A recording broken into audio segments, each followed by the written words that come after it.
Welcome to the Wander Mode podcast, where we celebrate the fearless spirit of women embracing life's wanderings. Where every story is a spark of inspiration and reminds us that sometimes the most beautiful moments happen when we simply embrace wherever the journey may lead.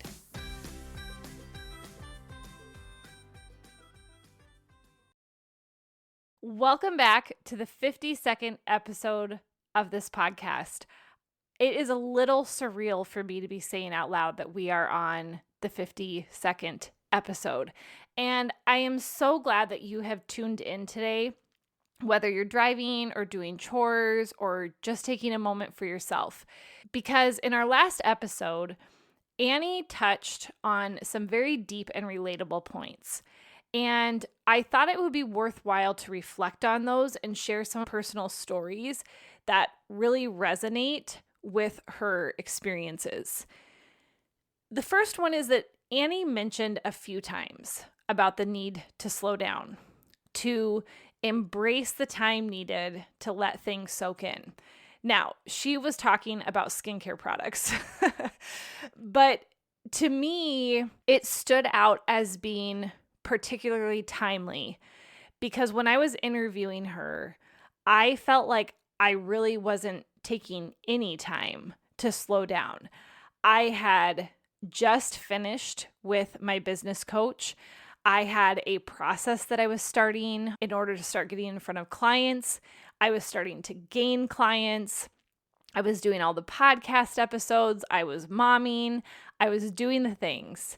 And I really wasn't taking those moments to let things soak in. And if you fast forward from when my actual interview with Annie took place, it was around the beginning of June when I began to recognize that I needed to do a hard pause, a hard reset. I was doing too many things and I wasn't particularly doing them all that well, or at least by my standards, I wasn't doing them all that well. I knew that I was really stretching my time way beyond what it should have been, staying up till midnight, editing podcast episodes. And I took a trip with my mom up to that chicken farm. And if you've listened to that episode, it was just this endearing little place that I was so excited about because I had interviewed Lucy for my podcast. And what I said to myself at the time was, okay, I'm going to launch Lucy's episode and I am going to then reflect on Lucy's episode. I'm going to put those episodes out there. They will be live and then I'm taking a break. I am taking the time to intentionally slow down and reevaluate what it is that I'm doing with my time. And so I did. And let me tell you, as someone who is a perfectionist and as my bestie would say, very hard on myself, it was very difficult to go week after week after week without editing these episodes that were sitting there and waiting for me. But it was the thing that had to give because from the beginning, this podcast has very much been my passion project. It has been what has allowed me to stay connected to other women and have a really odd version of community through the microphone.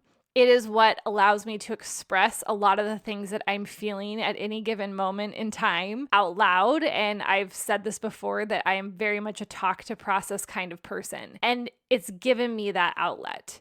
The reason that the podcast had to give is because I felt more stressed about it than I felt excited about it.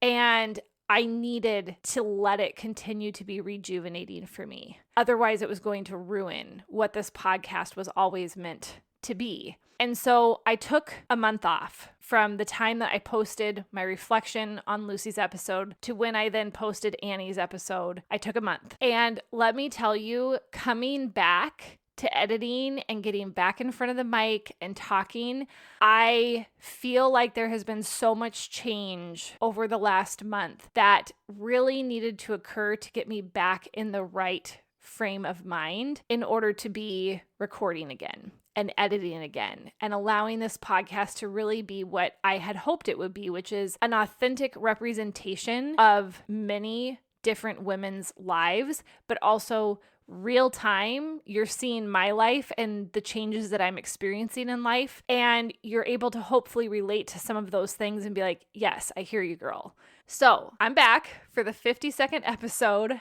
And as I was editing Annie's content, and she was very consistently talking about slowing down and taking a breath, it was very cool that coincided with the timing of me reflecting that I did that. I did that for an entire month, and I enjoyed time with family. I got very clear on the direction that I want our business to go, and I really whittled it down to a very simple process instead of it being chaos all the time and not really feeling like I have my bearings. I had a walk with my bestie to reset some of our time together so that she felt prioritized, and I just feel like I have my head back on straight again. And so here we are with this reflection on Annie's episode, and that's where I wanted to start.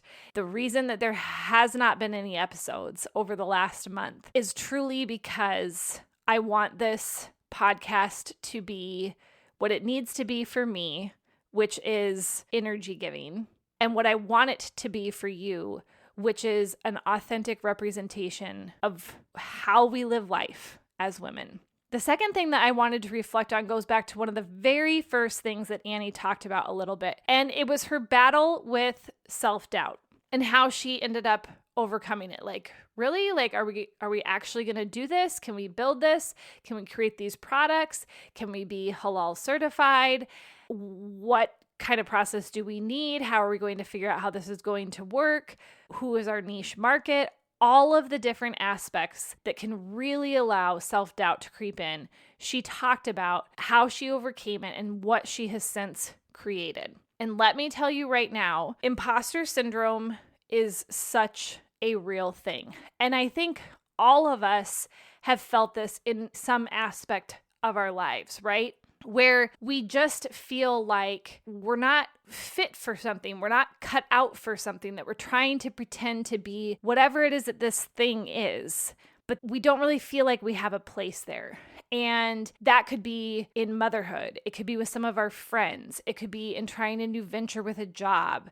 It could be deciding that you're going to go speak at a workshop for the first time, but you don't really ever public speak. So who am I to really tell my story or put myself out there, right? It is such a real thing. And it's interesting because I wouldn't have said I ever experienced it fully until I left teaching. Teaching was this profession for me that I was good at. I put my blood, sweat, and tears into that job to be good at it. I think, yes, naturally, there's a part of me that was just a good teacher because of aspects of my personality. I'm caring. I'm good at listening. I have empathy toward others.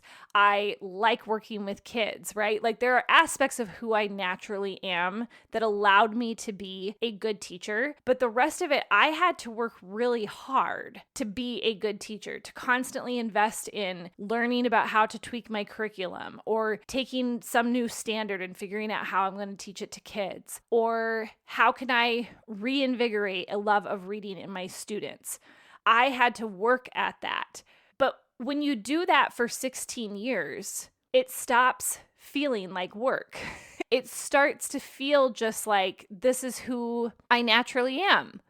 I'm a teacher and I love it and I'm good at teaching. Leaving that job and leaving something that I was good at to start in something that has aspects that are very natural to me, but mostly has components that are not coming natural to me, definitely make me feel that imposter syndrome in a very, very big way. I look at this life that Ben and I have created because of short-term rentals, and sometimes I do step back and think, gosh, when I'm looking at all these other people on social media, they have 100 doors. They have 30 doors. And what I mean by that is that they own or they manage that many properties, right? So if they say we have 30 doors, then they manage or own 30 properties. And I think to myself sometimes, should I be coaching people in this space? Does my story justify other people coming to me as a coach to learn about how I did what I did? And it would be very easy for me to say, and I have said this to myself, no, like it doesn't seem that extreme compared to people out there on social media who are saying that they have 30 doors, the fact that I have 6 doors. And so it would be very easy for me to say people should go hire those people to teach them what they were doing. But I had an epiphany a few nights ago because I'm working with a client currently, and I asked him, why is it that you selected me over the sea of other coaches and programs that are out there that could teach you how to get into short-term rental ownership? And I'm not going to be able to word for word say what it is that he said. But basically what it boiled down to was, I feel like you were authentic. I felt like you were realistic. You were a couple, just like myself and my wife. And it felt genuine. It didn't feel salesy. It didn't feel pushy. And as he's sitting here describing the different things that made him choose me as a coach over other people that just, if you were to look on paper, have way more experience than I do, right? He still chose Ben and I to be his coaches because we resonated with him. And the thing about imposter syndrome is that it can make you compare yourself to other people and what they have to offer and make you feel like what you have to offer is less. I knew when I was a teacher what I had to offer because I knew that I cared and I knew that I would give 100% in that job. I knew the value of my teaching. As a coach and an entrepreneur, I haven't had enough time in this space yet to truly embrace my value and what I have to offer. But it's all these tiny little stepping stones that are making me realize that just like there's thousands of different shoes out there, you have to pick a shoe that not only fits your foot, but a shoe that fits what it is that you're trying to do. Are you hiking? Are you a walker? Are you doing ballet? And for every single individual person, a shoe is going to fit differently. And my experience in life in building a short-term rental business with Ben, growing it, being able to exit W-2 jobs, and now we're looking toward future investments. That is worth something. That is valuable to the right person. That is interesting to the right type of client. And it can help reduce that imposter syndrome when I sit in that and when I think about that client's words, because I recognize that I do have something to offer and my story is unique because it's my story. And that might be beneficial to someone because they want it to be similar to their story. They may not look at another coach who has 30 doors and say, well, I don't want that. So yeah, that's great that they're coaching. And I think that they have a lot of really interesting things to share, but that's not where I want to be, right?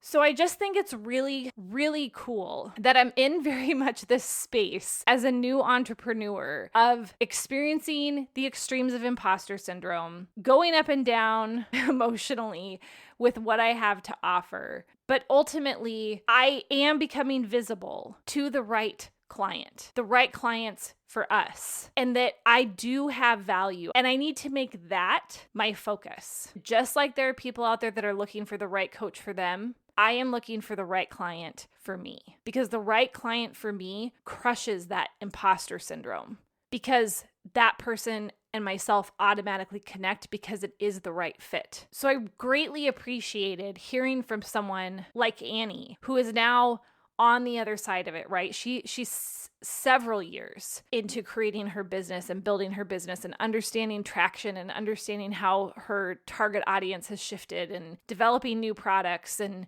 her reflecting on the fact that there can be so much self-doubt and it can get in our way. But you need to focus on the fact that we very, very rarely regret the things that we did do, and we always regret the things that we didn't do. And I'm saying this out loud to you so that you can have some inspiring words that might encourage you to get past that self-doubt that's going to hold you back from trying something because you think that what you have to offer isn't valuable. Because it is. It will be valuable to the right person, okay? The last thing I wanted to reflect on was community, because Annie referenced this a handful of times, whether it's supporting buying local or it's that group that is supporting BIPOC women-owned businesses and trying to elevate their voices in the business space. Doesn't matter what that community looks like, but you will not thrive if you do not have community. The biggest reason that I was able to thrive in teaching and be a good teacher was because I had a team. There were a lot of great individuals that I had the distinct pleasure of working with at my school. We had amazing administrators, one being the one that hired me way back when and took a chance on me as a student teacher. But if I look at the two team members that I spent the most time with, one was another language arts teacher for the 7th grade team, and the other co-taught with me in a classroom where we supported kids that just had additional needs in order to be successful in language arts. And we were endlessly supportive of one another. We were there on the days when it was hard and we were frustrated with kids. We were there for each other when we decided to go teach it and speak at workshops. We were there for one another when we decided to revamp our curriculum because certain aspects of it weren't working. We were there for each other when we had family members pass, when we had babies born, when we were moving and we were terrified because we weren't sure it was the right decision. We were there for one another. And you can't be successful in anything without the support of other people, because party of one does not work in anything. You will burn yourself out, you will feel misunderstood, and you will not move forward because we all have our own individual blinders of things that we just can't see. And we need the support of other people to be able to grow and get better and get around what those blinders are so that we can fully embrace who we were meant to be and who we can be. Leaving that team and teaching was the hardest part of the decision for me in leaving the classroom, because I knew what I was walking away from. I knew I was leaving a team mentality in this community in order to go out on my own. And Ben has been so supportive. Hugs, listening, giving me advice, helping me on the ups and downs over the course of this last year. But I had to get to this point where I recognized I need a community of people that are in a similar space to myself. And I have been listening to a podcast called Boss Mom for the last probably over a year. Like back when I sort of started to realize that I might be leaving teaching, I started listening to very businessy based podcasts. And one of them was Boss Mom. And Dana, who is behind this podcast, made this announcement that she was shutting down her 75,000 person Facebook group community. And it really, I think, sent shockwaves throughout the community because it was like, what do you mean? How are you shutting this down? Like, who does that? Who shuts something like that down? And her big mission right now is that she's going to create a community of women in which we can all support one another in business ventures, in a non-social media, non-salesy, non-pitchy, like show up as your authentic self way. And she's done that. It's called Boss Mom Plus. I joined the community 2 months ago, and it has been a game changer for me since becoming an entrepreneur, because within the app itself or the platform, there are all these different areas. So I can go on and just hear from other women that are just having life-based things. I can go into the business forum and I can post about my offers or what's available to buy from other people. I can go into the collaboration space and I can reach out to other women to collaborate on certain things where I can use my skills to help them and then they can use their skills to help me. It has really been so motivating and so encouraging to hear the words from them that echo exactly what it is that I'm experiencing. And it was a reminder as I was editing Annie's episode that community matters so much, even if you're not an entrepreneur. Like I look at my week right now. So kiddo is at her aunt and uncle's house, who are our best friends. And they are the aunt and uncle because although they're not blood related, they are incredibly close, have a very tight-knit relationship with our daughter. And she's over there enjoying and having the time of her life at their house. Baseball games, kissing trees, doing sidewalk chalk, going to play places, going to parks, going to swimming pools, all of it. Like, she is having the time of her life. They are part of my community as a mom. So even separate of being an entrepreneur, my daughter gets to go to our best friend's home to be loved and experience all these fun things. And there's no particular rhyme or reason to why it's happening right now. It's just what worked in the schedule. But I get to operate as a mom within a village. I get to have that support. Next week, when I have several things in the evening that are happening, my in-laws are going to pick up the kiddo from school. They're going to do bedtime and bath time and dinner and all the things because it just happens to be a busy week, right? You need community. You need community with where you are at. If you're single, if you have a long-time partner-based relationship, if you're a mom, if you're trying to figure out woman-based things, if you're going through menopause, you need other people who get it. And it doesn't mean that the people who are currently in your life, you can't still talk about those things with them. You absolutely can. It just means that you need to build a community of support around you in order to truly thrive and be looking forward to what can be coming because you have the supports in place to get you there. That was a lot.